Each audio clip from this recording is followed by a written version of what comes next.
Assalamu Walaikum. In this video, how to count filter rows in Google Sheets. Let's begin.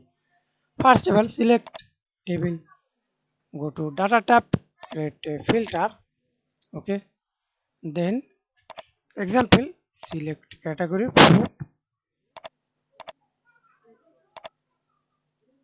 Okay. Then click any her example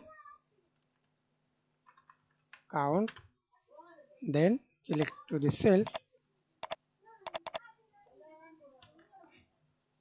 into subtotal or type count the same work 102 and select your data range. Example, use data range C1 2 3 C3.